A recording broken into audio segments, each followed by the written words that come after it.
في الفيديو ده هنبدأ موديول جديد ازاي بنستخدم الفورمولاز والكالكوليشنز والفانكشنز في الاكسل.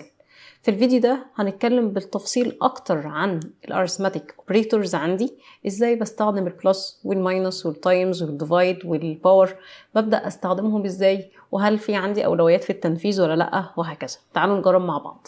احنا عندنا هنا شوية بيانات، اسماء البرانشز بتاعتنا في شهر يناير وفبراير، ايه المبيعات اللي هم حققوها، فانا عايزه اجيب التوتال سيلز لكل فرع عندي في الشهرين، وعايزه بعد كده نجرب بقى الامثله التانية. بس خلينا ناخد اول اكزامبل عندنا.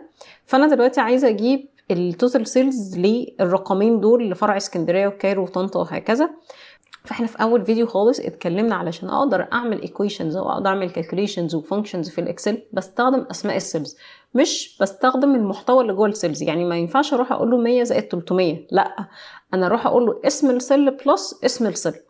فاحنا اسم السيل دي ايه؟ اسمها C4 بلس D4. تعالوا نجرب. هقف عند السيل اطلع فيها الناتج، تمام، وهقول له C4 بلس D4 وادوس انتر. فالمفروض يجيب لي مجموع الارقام، بس هو ما عملش كده. ليه؟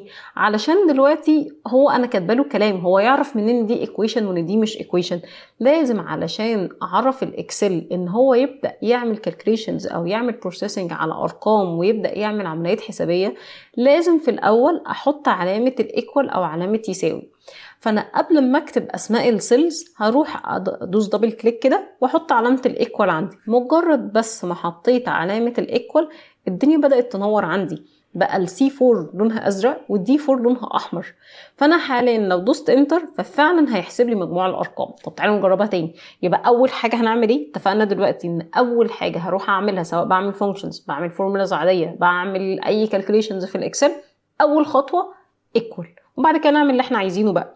هقول له خد لي السيل دي، بدل ما اروح اقول له C5 بلس D5، لا، انا هقول له هدوس على السيل تلقائي بيكتب لي اسم السيل بتاعتي بلس اسم السيل التانية وادوس انتر. تاني هقول له ايكوال، خد لي بقى مجموع الارقام او المبيعات بتاعه طنطا، فاقول له خد لي بتاع شهر يناير بلس شهر فبراير وادوس انتر، فهيجيب لي على طول. طب هضطر ان اعمل كل فرع؟ اكيد لا، انا بعملها في اول سيل بس واسحب لتحت. نفس فكرة الاوتوفيل اللي اتكلمنا عليها في التسلسل، بس احنا هنا بنستخدمها للفانكشنز عندنا. انا عايزة اخد نفس الايكويشن او نفس الفورمولاز اللي احنا عملناها هنا لباقي السيلز. يعني بصوا تاني، انا هعملها معاكم. همسح الداتا دي بالديليت بتاعة الكيبورد او من الهوم عند الكلير واقول له اعمل لي كلير كونتنت. هقف عند السيل دي واقول له ايكوال، خد السيل دي بلس اسم السيل التانية، وطبعا ده اوبريتور عندي اسمه البلس اللي هو السمشن، اللي انا بجيب السمشن لمجموعه ارقام. واقف عند السل تاني واقف عند الزاويه دي واسحب لتحت. لازم الماوس بتاعي يكون شكل الاوتوفيل اللي هي بلس لونها اسود، فهيسحب لتحت. طيب لو دوست دبل كليك هو واخد كده C4 بلس D4، هدوس على الاسكيب علشان اقدر اطلع بره السل اللي هو زرار ESC في اخر الكيبورد خالص، في اخر الكيبورد خالص من فوق. هقف على 340 دي، ففعلا هي السمشن بتاع ارقام بتاعه طنطا في شهر يناير وفبراير 200 زائد 140، ففعلا طلع لي 340. هقف مثلا هنا دبل كليك فهيقرا لي فعلا. فانا لما بسحب لتحت اسماء السيلز بتتغير معايا ويسحب فعلا لتحت. طيب حلو قوي. طيب يبقى انا كده بعمل ايكويشن مره واحده واسحب على طول لتحت، فهو هيقراها لباقي السيلز اكني قلت له ايكوال اسم السيل بلس اسم السيل. طيب هنا دلوقتي هو حاطط لي رقمين في اكزامبل 2، هو حاطط لي ارقام، تمام، 2 نمبرز 2 كولومز كده فيها ارقام، عايز يطبق عليها السبتراكشن والمالتيبليكيشن والديفيجن. هنعمل ايه؟ طبعا اي ايكويشن اي فورمولا هنعملها في الاكسل لازم في الاول ايكوال، بقول له ايكوال، بعد كده اقول له خد لي النمبر الاولاني ماينس النمبر الثاني وادوس انتر. يبقى لازم افصل ما بين الارقام باوبريتور، سواء بقى بلس او ماينس او تايمز او ديفايد، بدوس انتر. طب عايزه اجيب، طبعا نقدر نسحب لتحت على طول، دبل كليك كده هيسحب لتحت على طول. تاني يعني بدل ما كنت بقف على اول سيل واسحب لتحت بايدي، انا ممكن تاني نعمل ايه؟ بعد ما عملت الايكويشن في اول سيل دبل كليك، هقف كده واعمل دبل كليك هيسحب تلقائي لتحت. طب عايزه اجيب المالتيبليكيشن، هاخد الرقمين دول واضربهم في بعض، اقول له ايكوال خد لي السيل دي تايمز السيل دي، تمام. فعلامه الضرب عندنا علامه الاستريك او علامه النجمه دي، يبقى علامه التايمز مش علامه اكس زي في الكالكوليشنز او في الماثماتكس، لا، علامه التايمز عندنا بالشكل ده او في البروجرامينج لانجويج عامه. وادوس انتر واسحب برضو لتحت. طيب division هقول له equal، خد لي السيل دي divide السيل اللي جنبيها وادوس enter واسحب لتحت بس كده. طبعا هنا ممكن نقرب الديسمال بليسز بتاعتنا نخليها 2 decimal places مثلا، ممكن اخليها 2 decimal places بالشكل ده على حسب انتوا عايزين 1 decimal places، عايزين تقربوها لاقرب رقم صحيح زي ما انتوا عايزين. خلينا نعملها 2 decimal places بعد العلامه العشريه رقمين 20 او خانتين يعني 20. يبقى احنا دلوقتي جبنا النمبرز 1 ونمبر 2 وبدانا نجيب السبتراكشن والملتبليكيشن والديفيجن.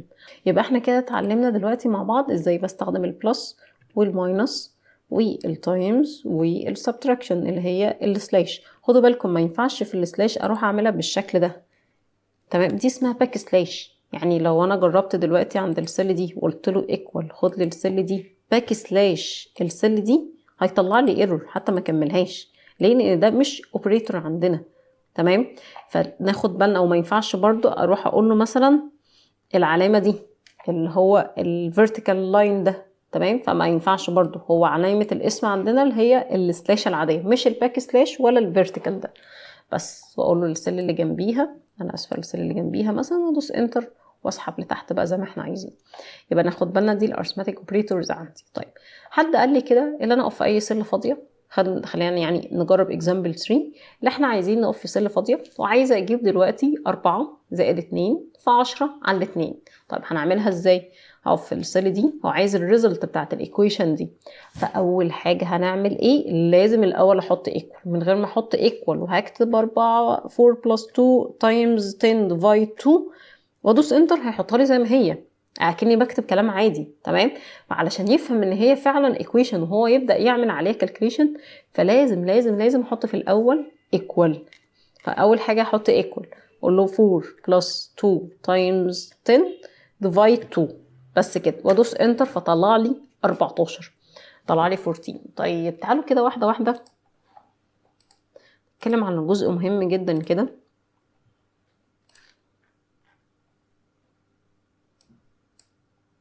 طيب واحده واحده، احنا دلوقتي لو انا قلت له 4 زائد 2 في 10 تمام على الاتنين. طيب حاليا لو انا بشتغل بقى انا دلوقتي في الايكويشن وهبدا اعمل العمليه الحسابيه، وطبعا لازم في الاول ايكوال. فانا اقول 4 زائد 2 6 في 10 كام؟ 60. طب 60 على الاتنين فيها كام؟ فيها 30. طب هل هي فعلا طلعت لي 30؟ لا، طلعت لي 14. طب هل انا اللي صح ولا الاكسل اللي صح؟ بصوا هو اكيد الاكسل اللي صح. ليه بقى؟ تعالوا نجرب. تعالوا نشوف هو احنا هل بنمشي كده وخلاص، يعني بنقول له 4 زائد 2 في 10 على 2، ولا المفروض قبل ما اطبق اي ايكويشن عندي لازم اشوف البريوريتيز عندنا ايه الاولويات عندي في التنفيذ في الاوبريتورز بتاعتنا وبالاخص الارثماتيك اوبريتورز.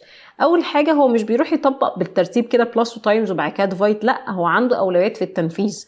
فاول حاجه هيبص عليها مين؟ هيبص عليها التايمز والديفايد، بعد كده هيبص على البلس والماينس، بعد كده ييكوال الناتج يساوي الناتج في الاخر ويطلع لي الريزلت بتاعتي. فهو هنا لما هيجي يشتغل مش هيعمل اللي احنا عملناه ده خالص، مش هيروح يمشي بالترتيب كده ويطلع لي 30، لا هو لقى عنده في بلس ولقى عنده في تايمز ولقى عنده في ديفايد، فالتايمز والديفايد ليهم نفس الاولويه. طب هيروح ينفذ التايمز ولا الديفايد الاول؟ هيروح ينفذ التايمز الاول. ليه؟ لان هما الاثنين ليهم نفس الاولويه. فلو قابلنا واحنا في الايكويشن عندنا الاثنين نفس الاولويه فهاخد اللي من ناحيه الشمال في الاول، لان هو اما بيجي يبدا بينفذ من ناحيه الليفت تو رايت، فهيبدا من الليفت فلا الاول التايمز والديفايد بعديها فهينفذ التايمز الاول. فتعالوا نجرب كده. هو هيروح ينفذ لي ده الاول وبعد كده ينفذ لي التايم الديفايد وبعد كده يعمل البلس في الاخر. ف2 تايمز 10 ف 20. طيب هعمل ديفايد باي 2 فهتبقى كام؟ هتبقى 10. طب بعد كده ال 10 دي هعملها بلس 4 ففعلا هتطلع لي 14. يبقى كده فعلا الاكسل الاصح، تمام؟ فاحنا عندنا اولويات فعلا في التنفيذ، ما ينفعش اروح انفذ كده على طول، لا اخد بالي بترتيب الاولويات عندي او ترتيب الاوبريتورز عندي، مين بتنفذ الاول مين التاني مين التالت. طيب لو انا فعلا يعني انا كده غلط بالنسبه لي، انا فعلا كنت عايزاه تطلع 30، اعمل ايه علشان عمليه الجمع تتم الاول؟ تعالوا نجرب. هروح دلوقتي اقول له علشان فعلا يطلع لي 30 لازم عمليه الجمع تتم الاول، عشان يعمل لي الستة الاول بعد كده يضربها في ال10 وبعد كده يقسم. فلازم عمليه الجمع تتم الاول، فلازم احطها ما بين براكتس، لازم احطها ما بين براكتس. فالبراكتس ليها الاولويه في التنفيذ، فاروح احط ال4 زائد 2 ما بين براكتس، ففعلا هيروح ينفذ الاول كده بقى عنده براكتس وتايمز وديفايد. وطبعا البراكتس ايا يكن اللي جواها ايه، سواء بقى جواها بلس ماينس تايمز ديفايد ايا يكن، هيروح يعمل الاول ينفذ ما بين البراكتس دي فتطلع 6، وبعد كده الرقم ده هيضربه في 10، وبعد كده هيقسمه على 2، ففعلا هيطلع لي 30. يبقى احنا كده عندنا الاولويات في التنفيذ، اول حاجه هيروح ينفذ الاقواس، وبعد كده يروح ينفذ التايمز والديفايد اول حاجه، بعد كده يروح ينفذ التايمز والديفايد، وبعد كده يروح ينفذ السمشن والسبتراكشن، وبعد كده ينفذ لي الايكوال في الاخر خالص. طيب لو انا قلت لكم، خلينا مثلا مختلف، لو انا قلت لكم باور 3، دي كده علامة الباور، يبقى تاني دي كده بنسميها علامة الباور اللي هو القص يعني. فانا بقول لكم انا عايزة دلوقتي بلس وتايمز وديفايد وفي الباور، هينفذ مين؟ انا كده عندي 4 حاجات. احنا قلنا اتفقنا خلاص ان علامة البراكتس الاول هتتنفذ قبل التايمز والديفايد.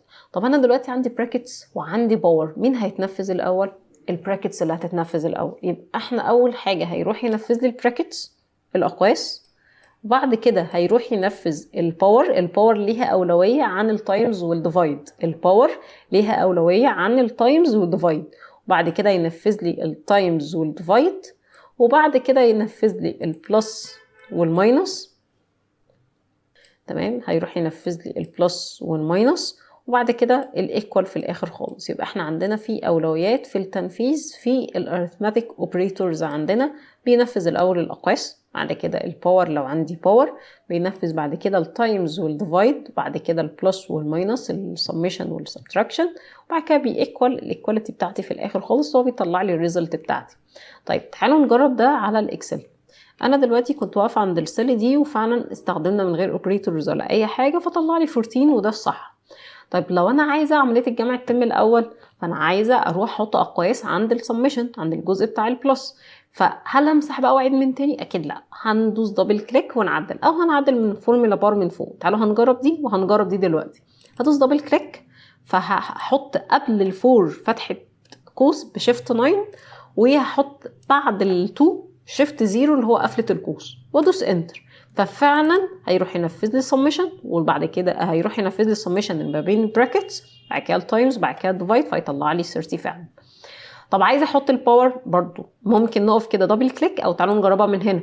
طب احط علامه الباور دي ازاي؟ شيفت 6 على طول بس كده، واحط 3 وادوس انتر، فيطلع لي 7.5.